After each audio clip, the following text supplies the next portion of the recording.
Hey everyone, it's me, Valerie. I'm gonna once again do my best to have my voice in a good place.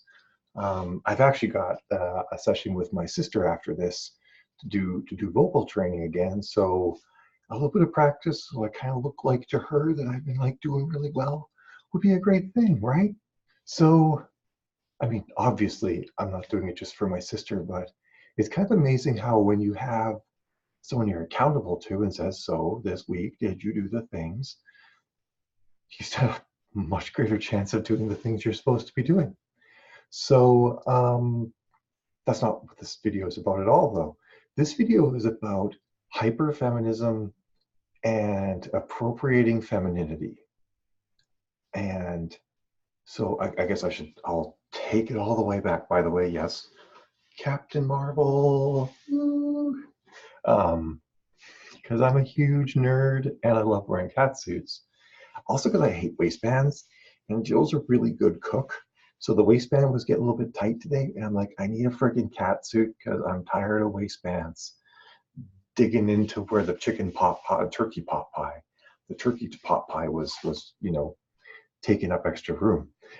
Anyway, I've had a couple of times in my journey as a trans woman been accused of appropriating femininity. And I've also seen there's some instances online where people have accused trans women of doing the same thing. And a lot of it comes from a group of people who refer to themselves as gender critical. Gender critical basically is shorthand for saying transgenderism isn't real. Trans women are invading women's safe spaces and destroying what it means to be a woman.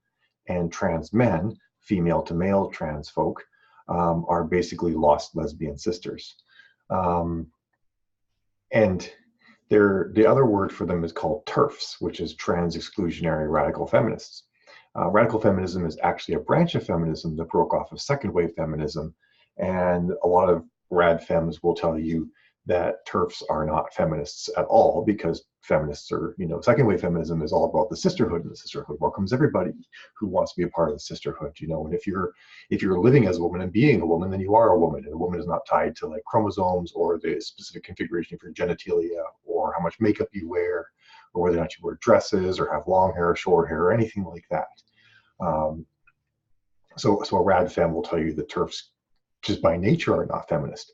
Now, some people will say that you shouldn't use the word TERF because it's a slur. But a slur is more about something that people innately are. Like if you were to say, I'm not going to say anything because I don't like saying these words, but if you were to use a pejorative term for Chinese people that we used to hear a lot, or for Black people, or for Italian people, or for Irish people, those are slurs, because what you're doing is you're using a derogatory term about them for something that they can't control. But if someone's a racist and you call them a racist, that's not a slur because that's something they're choosing to do. And the same thing is true for TERFs. They're choosing to be assholes. So we can call them that, right? We can use a name that says these people are being assholes, and that's okay. It's like race realists. Race realist is a term that racists made up for themselves so that they don't be called racists. And I kind of feel like if you use someone's terms they make up for themselves to feel good about their assholishness, you're kind of complicit in them being assholes, or like a tiny little bit and complicit with them at least getting away with it. You're not obviously actively contributing to their assholeness or anything like that. So TERFs are the leaders in this charge of accusing trans women of appropriating femininity. But they're not alone. Lots of women look at that and they say, like, for example, lots of women are not super feminine. They're not like me. They're not always wearing makeup. In fact, some women hate wearing makeup. And a lot of women feel like society has been telling them to wear makeup. And frankly, they're sick of it. And I don't blame them at all, because makeup can be a giant pain in the butt. I wear makeup because I have the face of a 42-year-old man. And if I don't wear makeup, you see beard shadow, especially by this time of day, if I'm not wearing makeup. So it's like, so a lot of trans women will be, well, you'll always see them in makeup because we're trying to deal with the fact that we have a more male face and we do a lot of contouring and whatnot. Like, it's still a little bit still showing here. And that contouring is done because we're trying to feminize our faces. Now, it's not like there's like a face type that is feminine. And we do other things too. Like, for example, a lot of times I'll wear corsets. I wear breasts because I'm trying to feminize my body. I try to accent my hips because women have a hip ratio, typically, not always, where their hips, the outside of their hips are the same width as the outsides of their shoulders. And with men, the hips are typically as wide as the inside of their or the outside of their chest. And that's a very easy way to tell a male shape versus a female shape. That could be very different though. Women who work out a lot are going to have larger shoulders. Women who, sometimes women will have a thing when they're in puberty. Estrogen makes it so that the ends of your bones harden earlier on. So that's why women don't grow as tall. The ends of their bones harden. There's a specific name for it, and they don't get as tall. And sometimes that happens on their hips as well. The estrogen kicks in a little bit too early, and they don't get quite as much hippiness. There's a certain type of estrogen too that does it. Not all. There's like 3 different types of estrogen involved in female puberty, and sometimes they don't get as wide a hip. So like, it's not a thing that's done to shame anybody or make anybody feel like they don't have the right body. Trust me, I know all about not having the right body and feeling terrible about it, and then learning that you have to be okay with it. But it's more like there are typical attributes that are found between men and women, and it's like a bell curve. Like, if this is women over here and men over here, and these are like just sort of like the full grouping of male and female attributes, it kind of goes like this. And then the curve evens out, and you'll have some men over here with a lot of with some female attributes, or only, sorry, not very many male attributes at all, and some women over here with not very many female attributes, and they're still men and women. It just happens to be that the way the cards were dealt for them, that's how things worked out. In fact, that's kind of how the brains, the general neurological phenotypes of trans women's brains worked out. We have, we have male bodies. In many cases, we have XY chromosomes, although not all the time. But we're just sort of like down at the end of the bell curve, where our brain phenotype is basically aligned with women with female attributes, but yet we have a male body. That is getting really far off base. But what that kind of means is that, so I guess I bring all that because I know a lot of women, they feel like society has told them all their lives they need to be certain ways, they need to wear certain things. And trust me, I am the last person throwing shade at anybody for what they might want to wear. I mean, I'm wearing a Captain Marvel catsuit because I love it and I think it's amazing. And I think that if you want to wear Captain Marvel catsuits, if you like want to dress in Lolita style or goth, or you just figure you should like be allowed to wear like a tennis outfit wherever you go for it. It's, if it makes you happy and you feel good and it's fun and enjoyable, or if you just don't give a crap about clothes at all and you sort of just want to adopt a default uniform that you wear, do that too. Whatever makes you happy. Put your energy into things that make you happy. And this is something that makes me happy, so I put my energy into it. But in addition to that, something else that trans women do. So there's so many terms and words that get used for these things. I feel like every now and then, I feel like half the time I have to stop and explain them. And I'm going to do it because I want to make sure we're on the same page. Because a lot of misunderstanding comes from just terms. I should talk about illness at some point. People use the term mental illness wrong all the time. Illness is a word that means something specific medically and means something different colloquially. And there's a lot of terms like that. Like and in math means multiply. Whereas if you're to say 103, it doesn't mean multiply normally, but in mathematics it does. Or at least that's what some mathematicians have told me. I've never double checked that one. They might have been trolling me for all I see. I don't even know. Like there's a lot of differences, but the words do mean something. So now I forget where I was going with all this. Trans and transgender. So cis, of course, means you're on the same side. It's a Latin prefix for meaning on the same side or the same. So if females here and males here, a cisgendered woman is a woman whose sex and her gender are aligned. They're on the same side. A transgender woman is where her sex and her gender are not on the same side. Her gender is over here at female. Her biological makeup when she was born, what we call assigned male at birth, is over here. So we're trans, and trans actually doesn't mean transitioning. It means transgender. It means there's an opposite side. Most trans people are either transitioning or maybe they're done transitioning. They've had sex reassignment surgery, and unless you were like to go look at their chromosomes, you would be able to tell that they're men at all, or that they were, or that parts of their bodies were men, or however the wording gets tricky there. But that's sort of neither here nor there. The idea is that I'm what's called a binary trans woman, where I am transitioning from a male body to a female body. I don't want to be anywhere in the middle. I want to be female. It's how I feel right. It's how I identify as female. So I'm binary trans. I'm staying on the binary male female. But there's non-binary people who exist in this whole spectrum. I mean, in some respects, we're all kind of non-binary. I feel like I'm pretty far over on the female side. I'm like a girly girl. But I'm not, I guess I'm not entirely, because I'm strong and I love woodworking, but strong and woodworking aren't male or female attributes. They might be stereotypes, but they're not attributes that are inherent to male and female. But there are behaviors that are actually very inherent to male and female, and some of them have to do with our bodies and some have to do with our brains. But either way, I want to be identified as female. I don't want anyone to think that I'm sort of half and half, or some days I want to be one and some days I want to be the other. I want people to look at me and say, that's a girl, which means I'm binary. And non-binary people may not want to identify like that, and they signal that in the way they dress. A lot of times they're very sort of there's a whole spectrum. There's asexual, agender, there's gender fluid, gender queer. There's a lot of people that they're trying to find their own group, right? They're trying to find who's like me, what do we share, what are our shared attributes and values and whatnot. So they're trying to come up with names and whatnot. We're still very much in the infancy of that, but they may not want to appear to be binary male or binary female, and they send signals to society to tell you that. They might wear makeup and a beard. It's a very clear indicator this person does not see themselves fitting in the binary. They may look very androgynous or something like that, and they do that on purpose in many cases. Not always. There are binary people who also look androgynous, but they try to send signals and try to let society know, like, hey, this is who I am, this is who I identify. They might have like the she, the they, them, somewhere on them, just to let you know. I think it's kind of cool. I know a lot of people get really sort of bent out of shape about the they, them thing, or other pronouns for that matter. I'm less bothered by it. I understand that these are people trying to like figure out where they fit and figure out how to tell people that's how they fit and how they feel.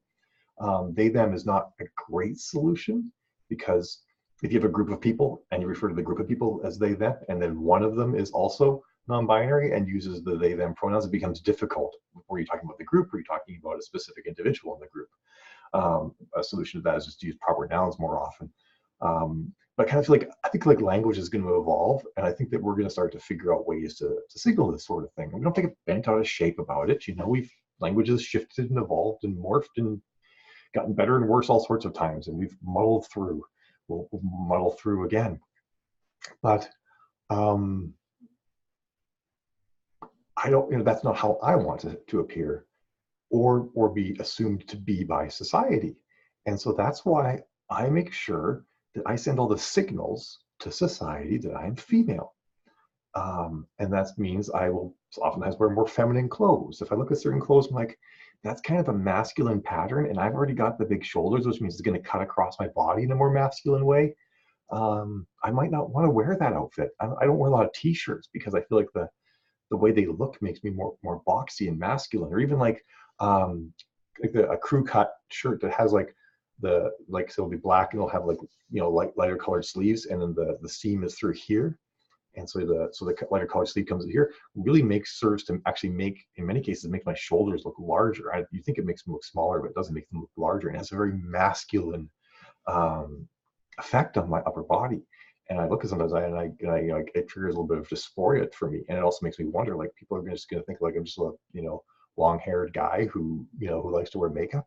So yes, I have breasts. Usually boobs are a pretty good, signifier that you are presenting as female.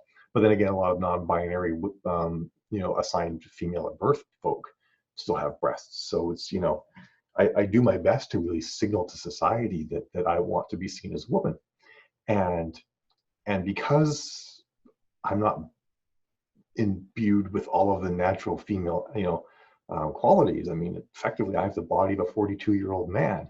I have to go all the way to the end, right over here, maximum female, like maximum female signaling. Sorry, I don't mean maximum female because there's no such thing. I have to like send all the societal signals that I am female. I gotta have the long hair, I gotta have the makeup, it's gotta look snatched, you know. My brow has got to be like plucked. Like I pluck these buggers every single day because if I don't pluck them every day, I get Gandalf eyebrows in no time. I look like a wood elf from World of Warcraft. It's insane. Like a bat. I look like an owlkin, actually. So I look like an owlkin from World of Warcraft if I don't pluck these eyebrows on the regular, folks. Um, I'm terrible at painting my nails. The problem is I'm always typing and they get chipped. I really need. I know I need to go get gels. I know that's why I'm covering them up. They look so bad right now. I was also like doing woodworking and stuff like that. I need to get better with my nails. And I like wearing outfits. Like I like wearing like when you're wearing a cat suit and you've got like I've got pretty good hips now, and you put a corset on, you suck yourself in, you look really feminine. It's a big signal. This is a girl, coupled with makeup or whatnot. So I'm sending hyper feminine signals because I want everybody to see me as feminine. And that's why I do it. I'm not appropriating femininity because I don't think you actually can appropriate femininity. I'm not trying to invade women's safe spaces because I am a woman. And let me tell you, there is no person in this, I mean, because lots of people, let me step that back. Even if a trans woman like myself hasn't had bottom surgery, once we're on hormone replacement therapy, we aren't a threat to anybody. We can't, it takes a lot of effort to make things happen. Let's just say that. It's not happening anymore on its own. It's not a thing. And on top of that, we have like almost no libido. We're in many respects we're sexually eunuchs, at least at first, and then eventually you develop a much more female libido. But when you start out, you have like no sex drive. It just completely evaporates. For me, it actually evaporated months even before hormones, which is a strange sort of psychological thing. But like that's not what we're trying to do. We're not trying to get into women's spaces or anything like that. In most cases, we just want to pee. And I've actually had no women in my actual day-to-day life that have felt that way. In fact, a lot of times I'll be with girls and I'll just wonder, like sometimes you worry about going to the bathroom as a trans woman, because all it takes is one TERF to yell rape and your life is incredibly difficult for the next few years. And I know it's happened to trans women I know, even in places that are supposed to be very safe, like Disney, which is like supposed to be safe. Disney has always been very safe and accepting to the LGBT community. People have actually had a lot of problems at times at Disney, just as a random example. So it's not, so I've actually had other women I know actually say, well, I'll go to the bathroom with you to make sure it's okay. Where was I going with all this? Yeah, so it's not that we're trying to do all these terrible things. We just want society to see us a certain way. And even if you don't, feel that I can ever become a woman because I have the wrong chromosomes, and I think I'm going to talk at some point about how chromosomes don't really mean shit when it comes to being male or female. There are lots of women out there with XY chromosomes and lots of men with XX chromosomes, millions of them. Like it's a thing.